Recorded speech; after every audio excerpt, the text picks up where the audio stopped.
Oh man, here we go. Here we go. I have to see it. You know me. If I don't see it, it's not real. It's fake news.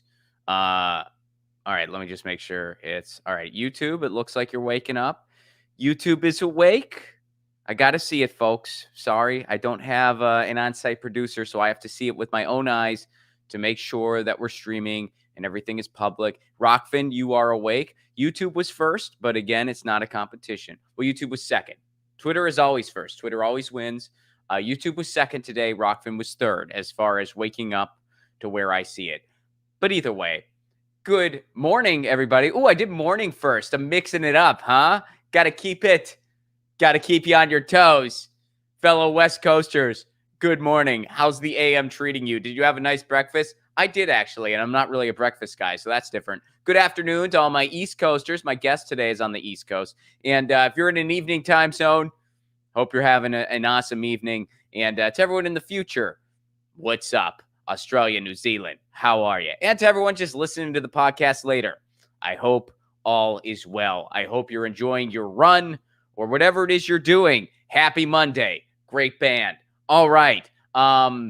So let me give a shout out to the folks who make this show possible. Our friends over at Indie Left. Indie Left is one of the only places to find all the content creators and streamers you know and love. They compile a list for you and they update it twice a day. And they just kind of give you all your news just listed right there. Yours truly did their theme song for them. To find out everything they got going on and to subscribe to their Discord community, go to independentleft.media. That's independentleft.media. All right, without further ado, before I bring my guest in today, I want to kind of set up what we're going to, the leading story that we're going to talk about today, because this is incredibly interesting to me. Now, we're going to start here in California. Here in California, recently, a bunch of Uber and Lyft drivers went on strike. They're demanding better wages. They're demanding better conditions. They went on strike. I support the striking drivers. That is awesome. Now, this is off the heels of, excuse me, I got a little cat hair going on here. This is off the heels of Prop 22 passing in California. Now, a quick refresher on what went down there. Prop 22 was a proposition funded by Uber and Lyft to make them exempt from designating their drivers as employees. We have a policy called AB5 here in California.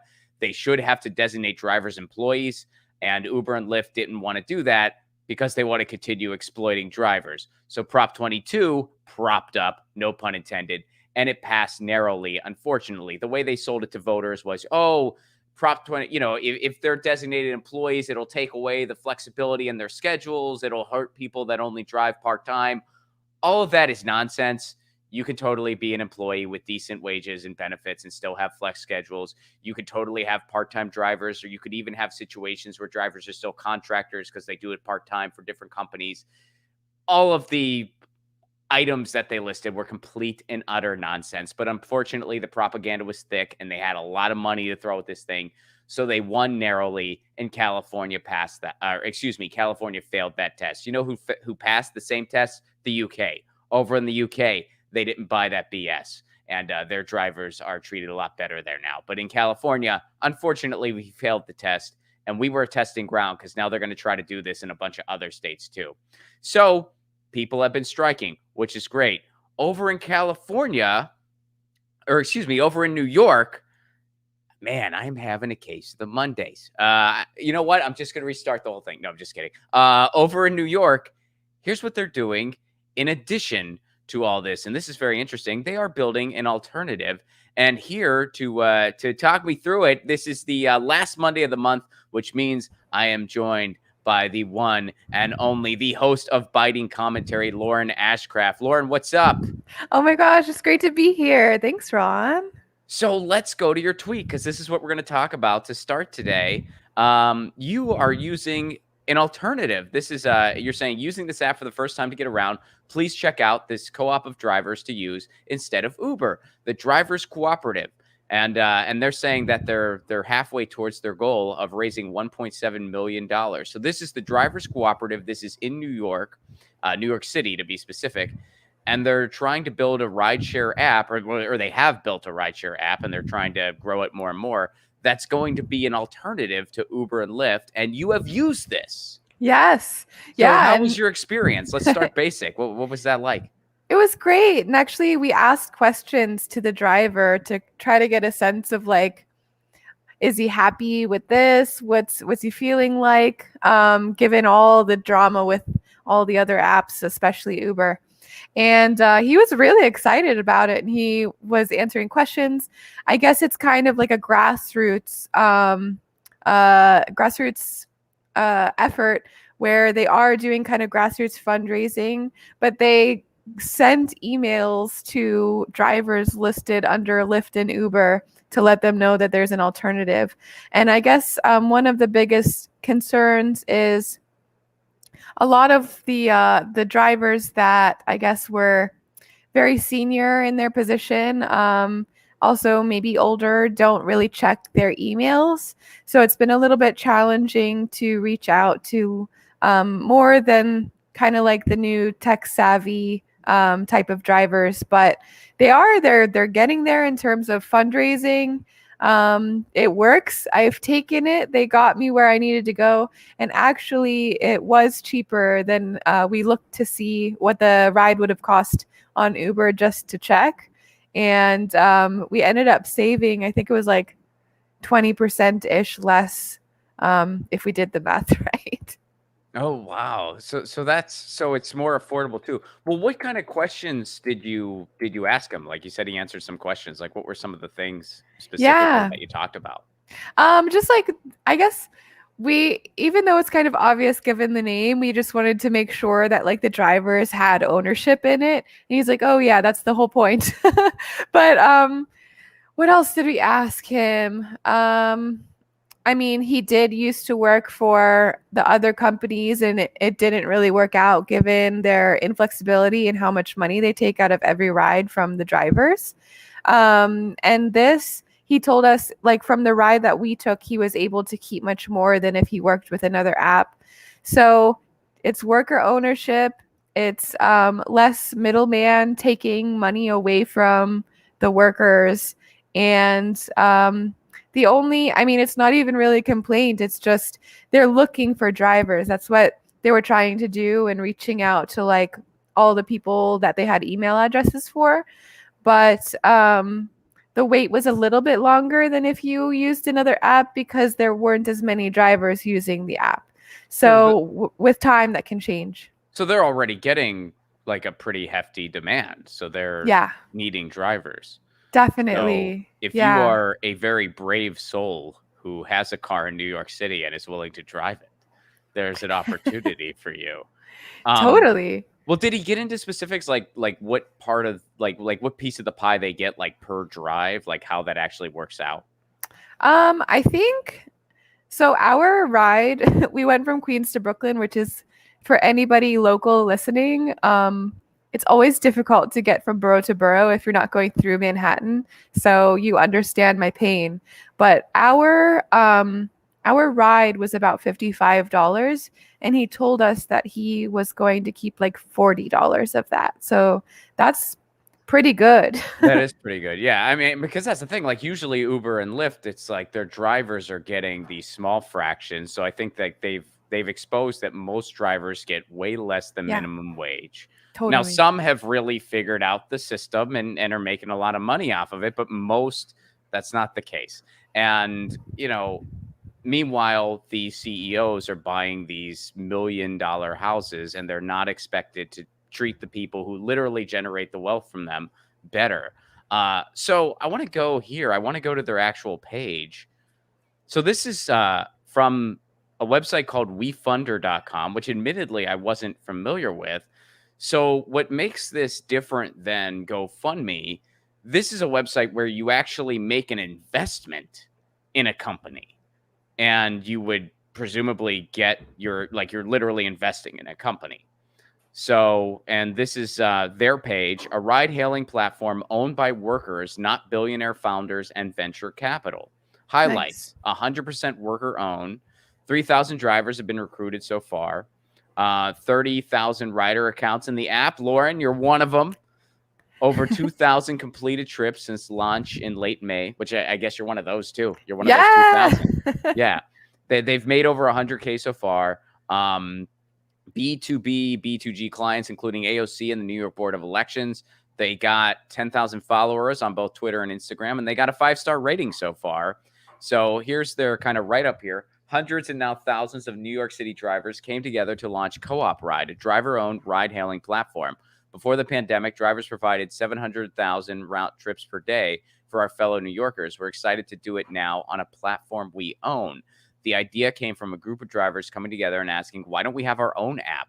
From there, a group of drivers, labor organizers, and tech worker allies have come together to realize the dream of drivers having their own platform. You know, when people were talking about 22 here in California, and one of the big fear-mongering tactics they used was they were like, oh, we gotta just go with it, because if we don't, Uber and Lyft, they're gonna leave. They're threatening to leave. And I remember even then, before I even heard about this, I said, let them.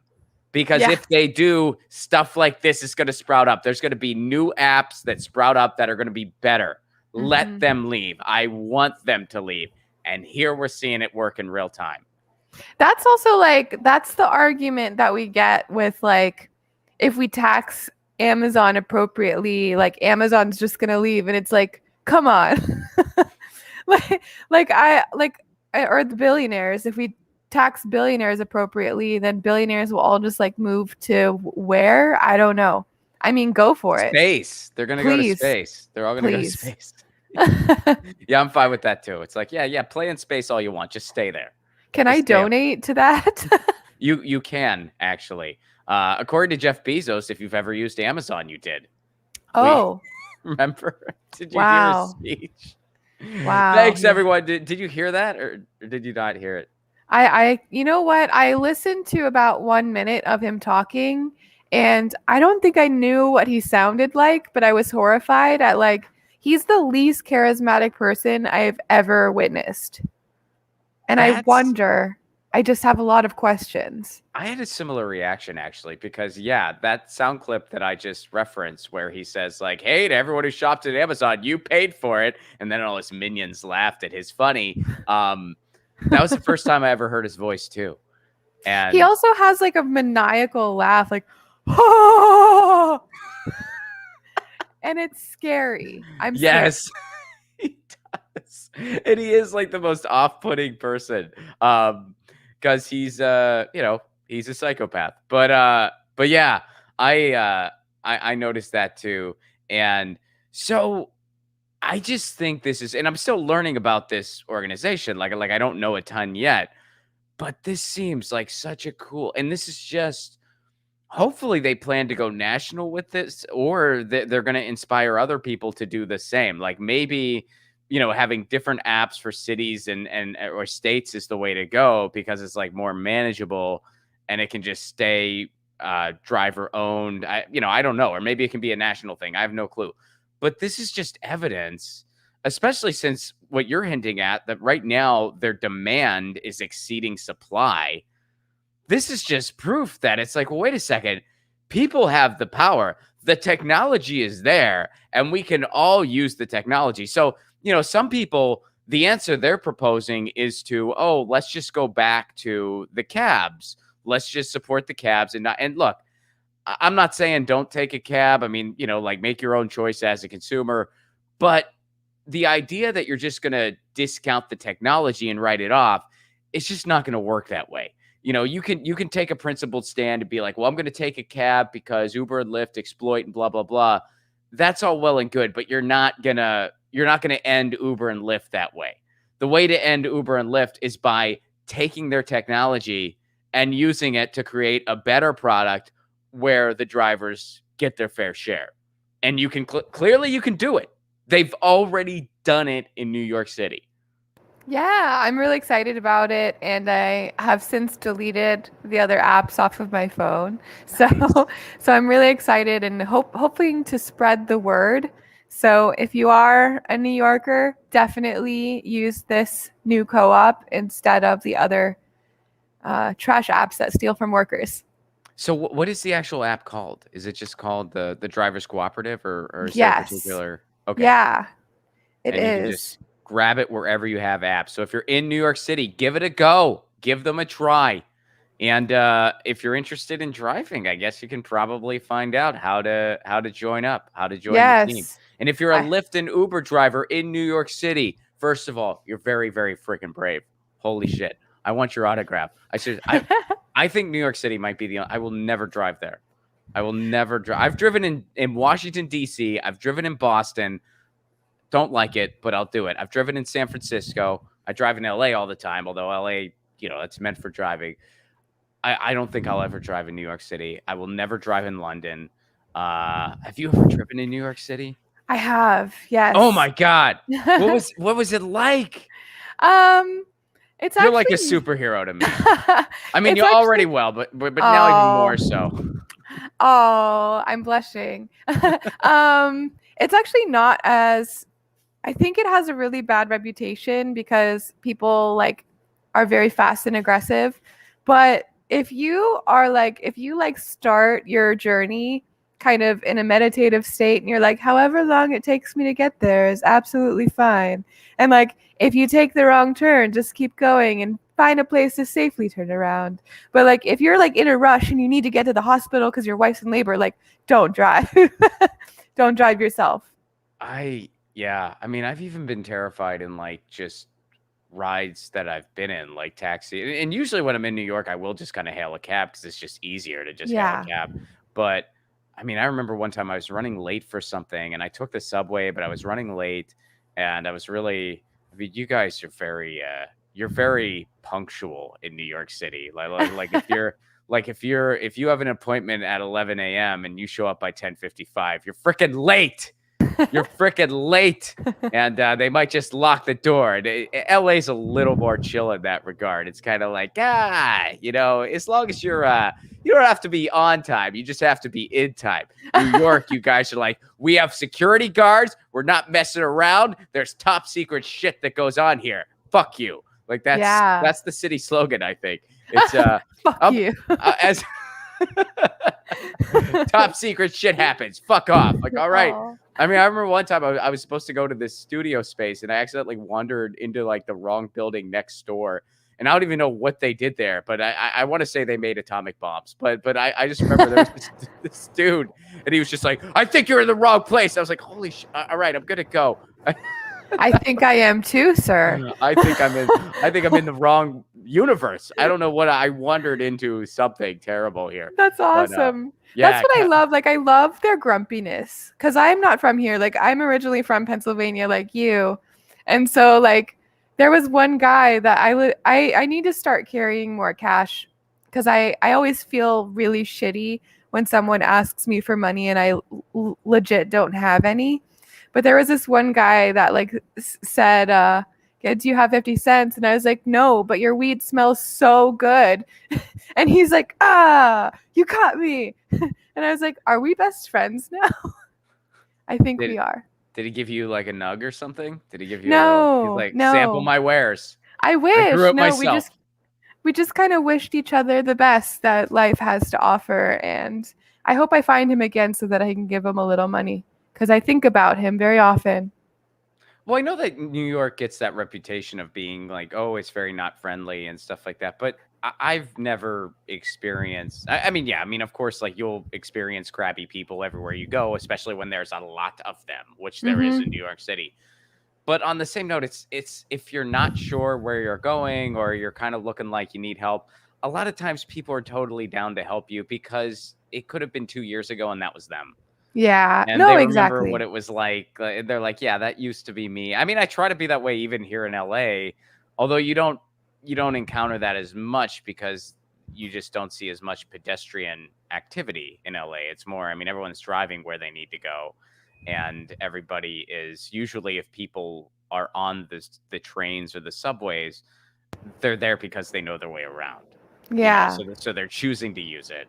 So it's like they know the way around it. It's definitely a lot different than New York in that regard. So we don't have that as much. But even in LA, it's like, people do kind of go out of their way sometimes because they remember being the new person in town, intimidated by everything except for the nice weather. Yes, and everyone's beautiful over there. We were just talking about that.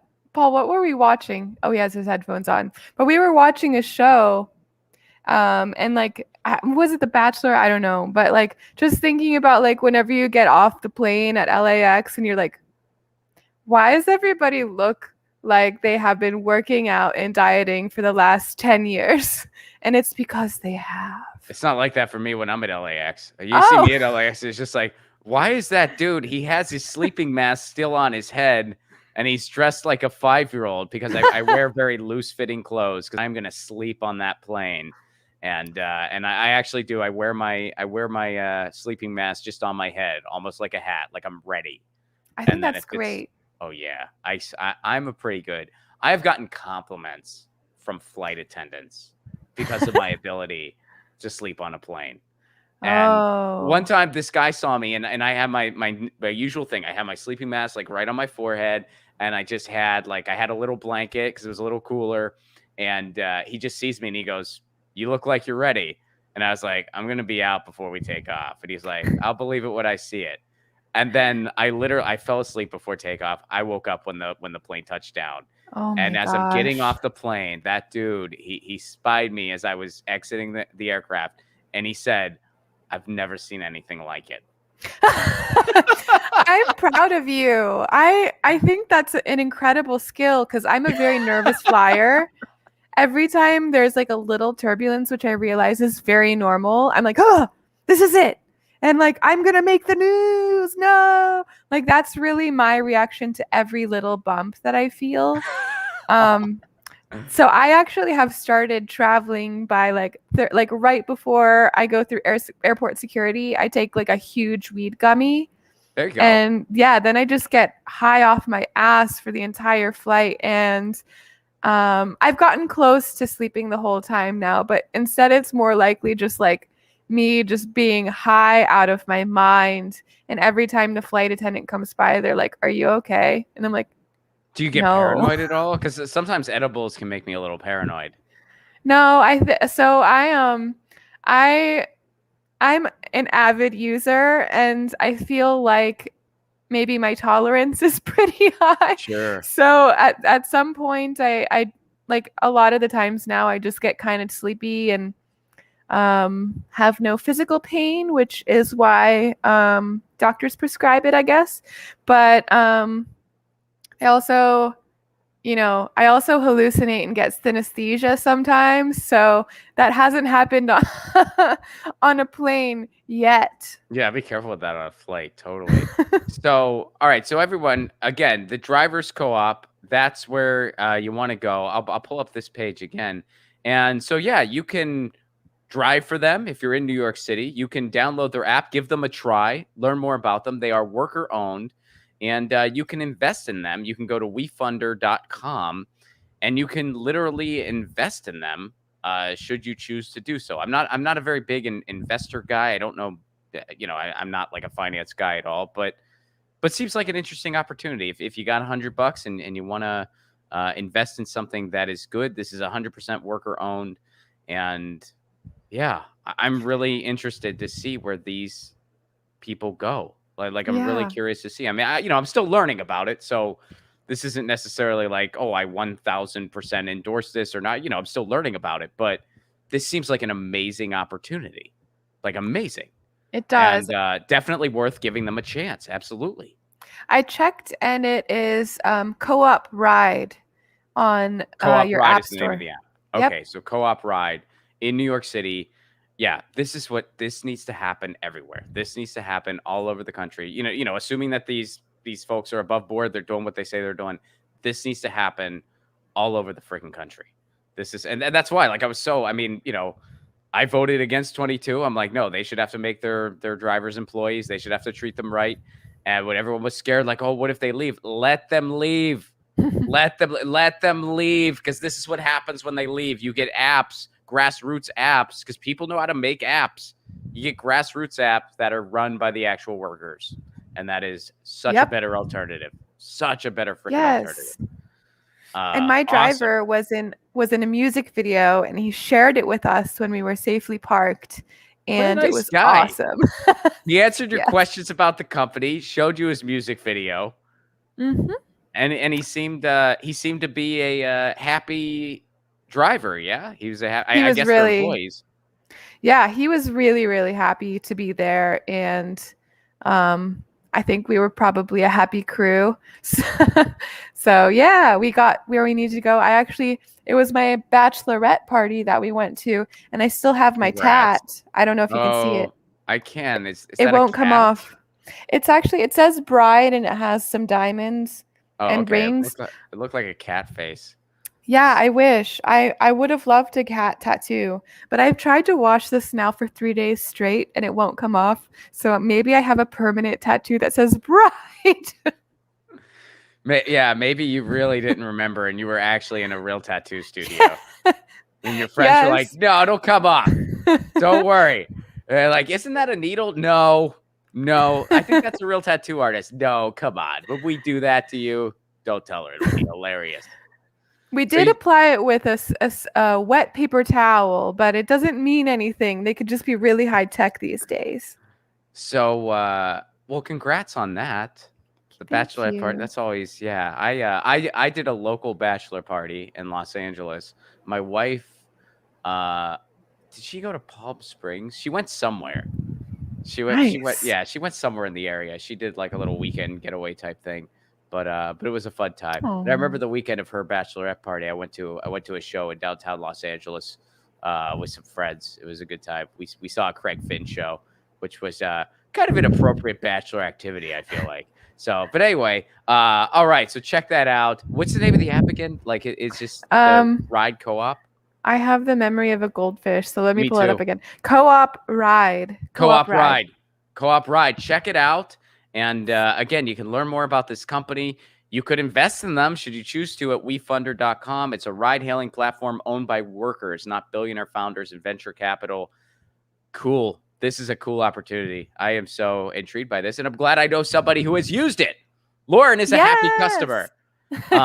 So, Lauren, I want to go here next, and this is interesting because this goes to our neck of the woods, our old neck of the woods, where I am from, and near where you are from as well, Pittsburgh, Pennsylvania. This happened very recently, and we're going to tie this into some other stuff that's going on. Store reopens after employees walk off the job at the Burger King on Pittsburgh's South Side. Now, first of all, this is a notorious Burger King. It's right in the heart of the South Side neighborhood of Pittsburgh, which for anyone who doesn't know, Pittsburgh South Side is a big nightlife neighborhood. There are tons of bars there. It's where a lot of the college kids hang out. It's right near Duquesne's campus, and it's close to Pitt and CMU as well. And it's, you don't go there. Well, I have gone there on the weekends, but be prepared to really battle for parking if you go there on the weekends. During the week, it's a lot more chill, but it is nightlife central. And this Burger King was in the middle of Southside. I'm pretty sure it never actually closes. It's just always open. But I have never been in there. Yeah, it sounds like a nightmare to work with, like all these drunk students coming and like wanting a Whopper Junior. I can only imagine. I've never actually even been in there, but I have heard stories. I have been by it many times. But the Burger King on East Carson Street on Pittsburgh South Side appeared to reopen Monday morning, this morning, hours after Pittsburgh Public Safety said police were called out. They had to secure the building because employees just walked off the job. There was a sign on the door that read "Dining room is temporarily closed," though no one knows who put it there. They just put it there and they were like, "We're out," and they bounced. That was their resignation. Awesome. That is awesome. And I am so happy when I see this stuff. And you're seeing this stuff happen all over the country. Although we don't know the exact reason as of right now, but presumably it's to protest poor conditions. That's presumably likely what happened, although this is very fresh, so we don't know exactly what their reasoning was. But this has been going on all over the country, where people are walking out on jobs, where people are demanding better treatment, better wages. And it's the only tool in our arsenal to really fight back. We need to strike. I'm a big supporter of a general strike. And I want to go to this article. So this is from CNN. So check this out. This is on this topic. People are just walking out in the middle of shifts. What it's like to work in a restaurant right now. Now, first of all, I love the tone here. Here's the first paragraph. Going out to eat might feel a little different these days. Maybe you're waiting longer for a table, even though the restaurant doesn't appear full. Or maybe service is slower and your server seems anxious. I like how, like, right out the gate, they're from the perspective of, is your service not as good as you're used to? Yeah. Are the pours not as adequate as you need them to be? Have you found yourself asking for the manager quicker than usual? Doesn't that bother you? It's so funny. Like the lens the corporate media uses all the time. Like they're so disconnected from regular people. It's astonishing. Like they are a parody of themselves. The article should get really quickly into the fact that, like, hey, have you noticed that things are a little different these days? Maybe it's because the people that used to be working to make your burgers for you for $7.25 an hour can no longer afford their lives, so they found jobs elsewhere. Yeah. You should Have you noticed that the minimum wage hasn't changed in about 10 years and the cost of living has gone up and people are fed up? Yeah, we should probably do something about that if you want to continue to be able to go to a freaking restaurant. That's what they all should say. But here's what this says. So they go on. They're like, oh, restaurants are understaffed, jobs that are already stressful. Workers interviewed by CNN Business said they're struggling in a short-staffed environment. Servers are stepping into other roles and sometimes seeing their tips ebb as they scramble to keep up with new responsibilities. They're in this situation because during the pandemic, many workers were laid off. Some of them left. Some of them moved. Some moved away, found jobs in other industry. Some are still staying home to care for children. Some are fed up with what are often low wages for the arduous work and vowed never to return. I like how they just gloss over that one. And some are fed up because they're not getting paid what they should be. Like they make it out like that's just one of the factors. Like that's not the main factor. That is the main factor. Yeah, sure, some people moved away because of pandemic, sure. But the main factor is you're not paying living wages. There is not a labor shortage in this country. There is a living wage shortage. And if you want proof, that example we just showed had to do with a Burger King in the South Side of Pittsburgh, Pennsylvania, where a bunch of people just walked off the job.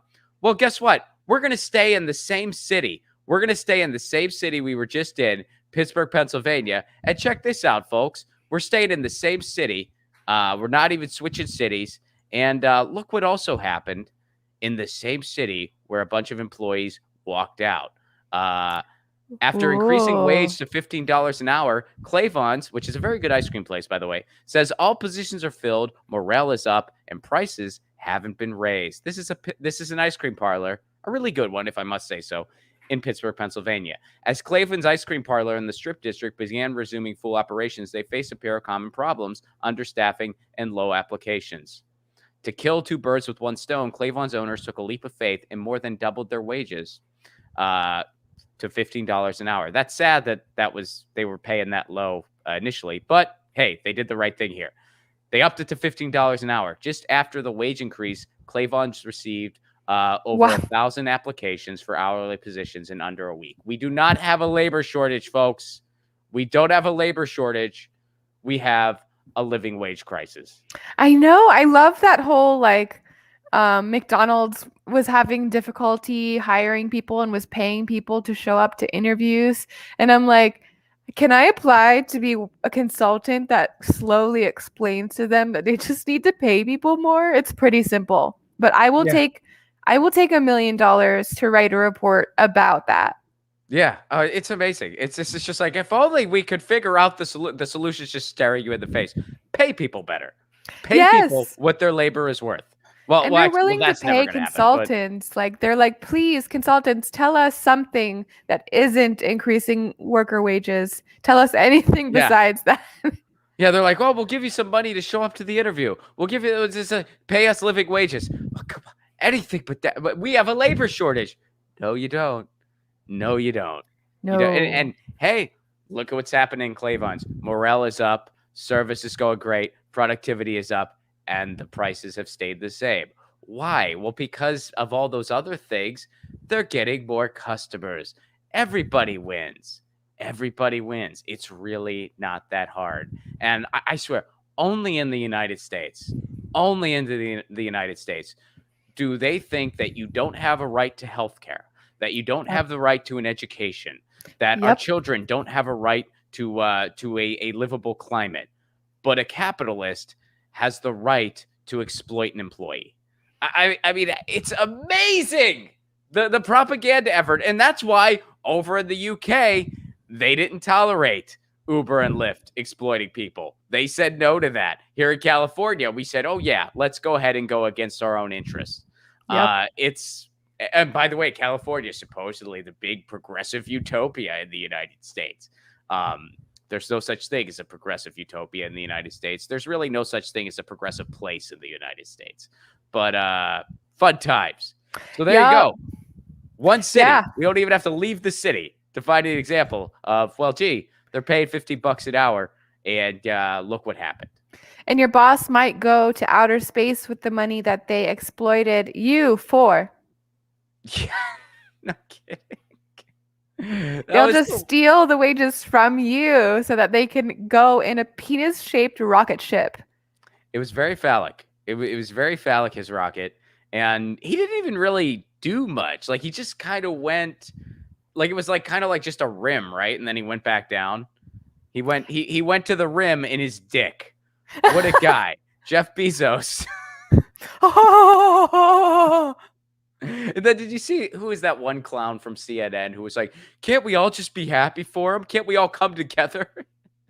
I'm real happy. I'm really happy for Jeff Bezos. I just wish that he would stay there. Me too. Me too. Well, I mean, honestly, though, joking aside, that's his end goal. I mean, that's the end goal for all of them. They want to legit colonize space. I mean, one of my patrons, Nina, shared this with me. I forget the name of the physicist, but there's this like physicist from the 70s who was talking about like colonizing space, and that's who Jeff Bezos is obsessed with. And that's what he really wants to do. Which, by the way, I have a couple. It's a cowboy hat. A cowboy hat. He does have a cowboy hat. Now those do shield from the sun. And as a former Nashvilleian, I got to say, I've got nothing against those hats, but it does look really freaking goofy on him. Just like it looked goofy when he had his little photo op and he was bringing food for everybody. Did you see that? Yes. Where he's like, oh, here's your food. Thank you. So, and then he couldn't resist making a totally tone-deaf, condescending speech. Like, thanks, everyone. You paid for this. I'm playing in space. I could end homelessness. I could end world poverty. I'm playing in space. Oh my gosh. I can't, especially whenever he breaks into the story of like, I started a small business from a few books in my garage. And it's like, well, it didn't take you long to start stealing from people, Jeffrey. And he also got some money from his parents too, didn't he? I'm sure he did. They all do. I'm sure he got a legit chunk of coin from his parents. They all have rich daddies, and it's a thing. Everybody in the chat loves your Bezos laugh, by the way. Thank you. Everyone's shouting out the Bezos laugh. And people are shouting out other cities they wouldn't drive in. I have a couple viewer comments I have to get to. Do you want to stick around? Oh, yes, always. Sweet. All right. So this actually dovetails nicely into what we were just talking about. Alex, first of all, Alex, thank you so much for the Venmo contribution. Thank you very much. And by the way, I'll give a quick mention here. Thank you, everybody who was part of the stream yesterday and for all of your generosity. So on the stream yesterday, I could not accept super chats because I was locked out of my YouTube account. There was some weird glitch and I was locked out of my YouTube account. I could stream on YouTube because I use a different service to actually stream. So I was still streaming on YouTube, but I didn't have a chat going and I couldn't accept super chats. And y'all were so freaking cool, tipping on Rockfin, Venmoing me, going to my website. Thank you guys so much for that. You made a very stressful occurrence way less stressful. And I appreciate that so much. And Alex, I appreciate your Venmo contribution so much. Thank you so much. And your question or your thought, opinions on Elon Musk's Starship/SpaceX's planned orbital test flight of the behemoth in the next few months. So, Alex, I don't know all the nooks and crannies about that. But again, I think the gist of what they're doing is they're legit trying to. I'm pretty sure he's able to get about 100 people at a time up there in this thing. And they are legit trying to colonize space, which, I'm certainly not against space exploration. I'm not anti it, but we got a lot to deal with on Earth right now. And maybe, just maybe, that should be our first priority. Instead of a bunch of billionaires having a measuring contest going into space, I wish they would have their measuring contest around who's going to do the most for climate change. That's a measuring contest I can get behind. And whoever wins that, I will be the first to say, you have the biggest dick. We've all voted. You win. You have the biggest dick in the world because you helped save our freaking planet. So why not have a measuring contest there? Why don't they have a measuring contest as to who can come up with the best plan for a high-speed rail all across the United States? Who can do the most to solve climate change? That's way cooler than let's have a space race. And here comes Richard Branson. Whoa, swooping in. So that's my opinion on it. Why don't we try to fix things on Earth? But we know why. Because they literally plan, I think, to have a Jetsons-esque reality for themselves. I do think at the end of the day, that's what they want. They like what I think they want to be frozen and like made into a robot or something like that. I really don't know how that works, but I feel like Jeff Bezos plans to be alive forever, and it scares me. Do you think he'll run for president? Oh God. I think I he hadn't might. even thought about that, and that makes me very sad. I think he might. I tweeted, half jokingly, I tweeted out, I was like, hey, for everybody who's finally calling out Jeff Bezos, it's going to be awkward 4 years from now when you try to guilt us all into voting for him. And when I was just a poor young lad with 5 books in my parents' garage. And look at me now. I know that he's done some shady things, but we just need to vote for him because derp. The hologram of Mussolini that the Republicans are running is just too grave a threat. We need to vote for. Yep. It's going to be nuts. It's gonna be I don't brutal. doubt it. If Trump I doesn't think want he to do might. it, they might like court Jeff Bezos. You think the Republicans would get him? You know what? I really can't. That'd be hilarious if he ran as a Republican.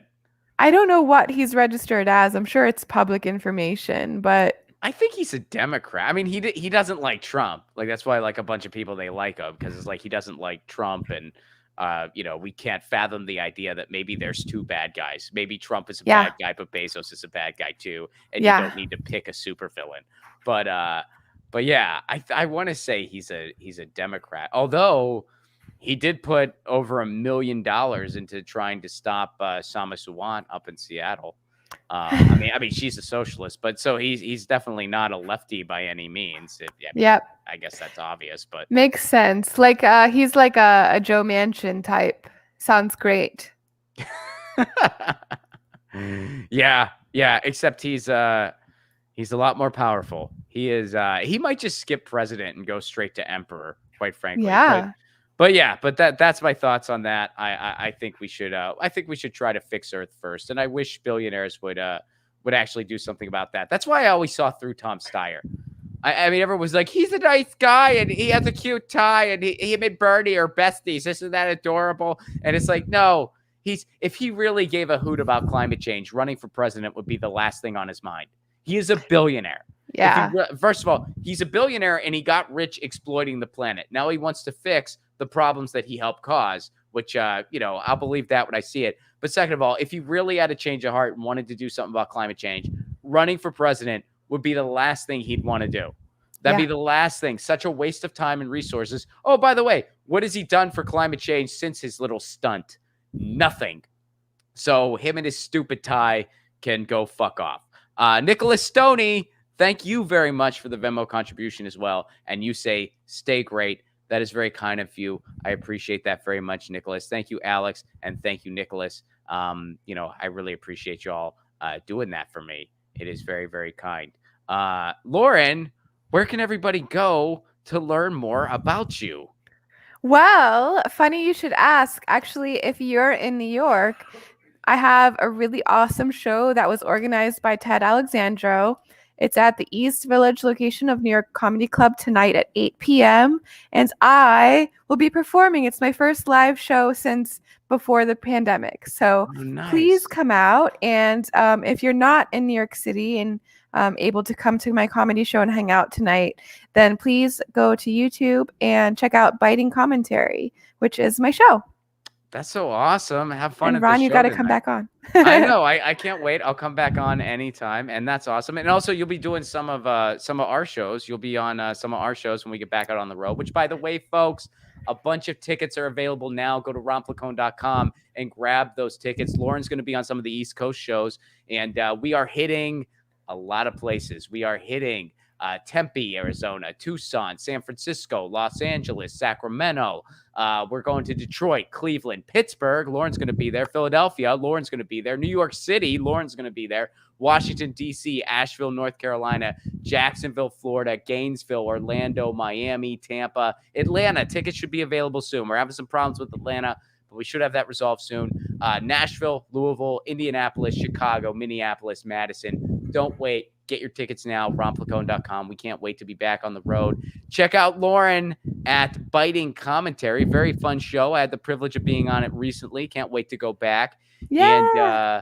And how are Queenie and Ruth? Did I get it right? My gosh. Yes, you're very good at remembering my cat's names. Yes. Well, it took like 3 or 4 episodes of like, what are their okay? Well, they're interesting names. They're good. They're does Lucy ever have days where like, she hides under something and you're like, "Oh, do I still have a cat?" And then the next day, they're just like all up on you. So I'm like, "Ruth, you need to find somewhere in the middle so that I know what to expect out of having a cat." Yeah, I mean, your cats are very young, right? Like they're still, I mean, the one is like a brand new kitten, and the Yes. other one you've only had for like a couple years.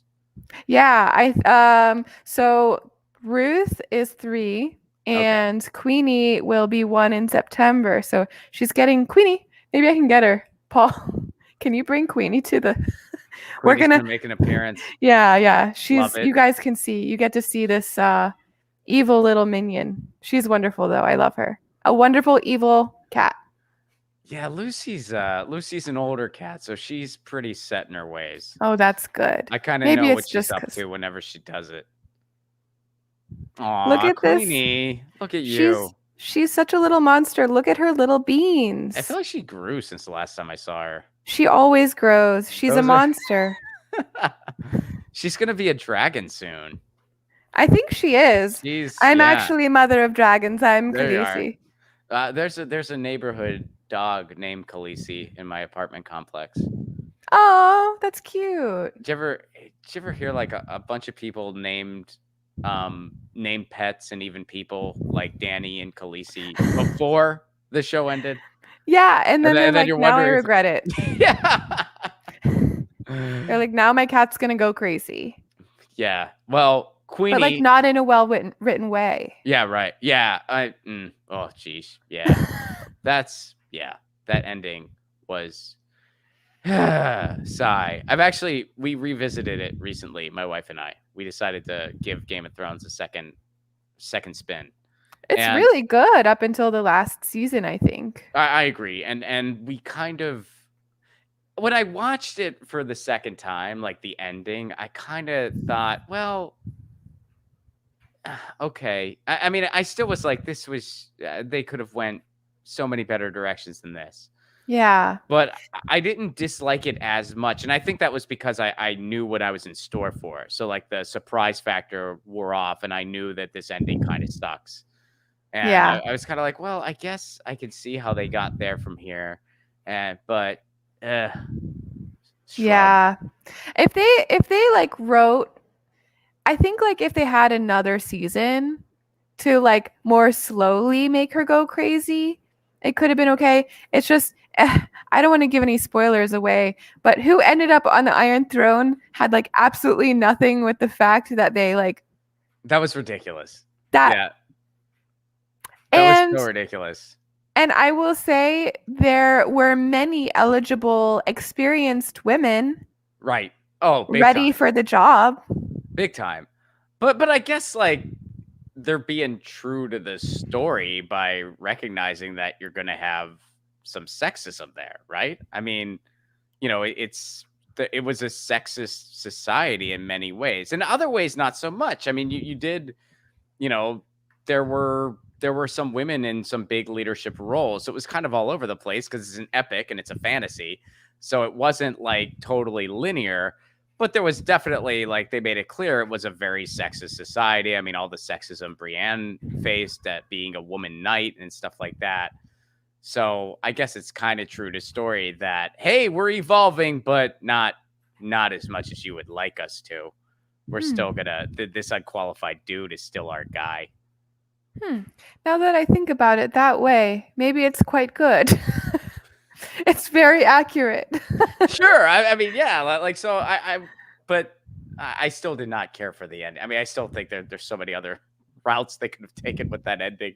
But anyway, so Lauren, everyone check out Biting Commentary. And if you're in New York City, check out Lauren's show tonight. Ted Alexandro is hilarious. Lauren is hilarious. I don't know who else is on that show, but with the two of you, it's already a killer show. And I'm sure all the other comics are great. I mean, if Ted's producing it, it's going to be a great show. And yes. And yeah, and again, for mine and Graham's tour dates, which Lauren's going to be joining us on a couple dates, romplicone.com. We cannot wait to see you on the road. All those cities that I just announced, tickets are on sale now. Check out Biting Commentary. Follow Lauren on Twitter at Vote Ashcraft. And you know the drill. Queenie and Ruth say meow, and Lucy says meow back, and Lauren says peace, and I say peace. And if you're in New York City, check out the new co-op. Check out the new driving co-op. Pick it up on the App Store. Give it a try. See what you think. Learn more about what they got going on. This is a cool opportunity to fight back. We'll see y'all tomorrow. Peace.